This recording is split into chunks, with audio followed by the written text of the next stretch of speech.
First step po is enter po natin yung ating phone number. Click lang po natin itong country code. Tapos ayan, makikita nyo po yung Philippines. Piliin po natin yan. Yan. Tapos type po natin yung number nyo po. For example,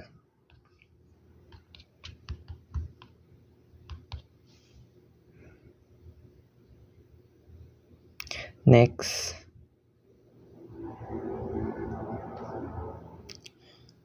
Tapos papasok tayo dito. Ulitin lang po natin ulit. Type lang ulit natin yung number natin.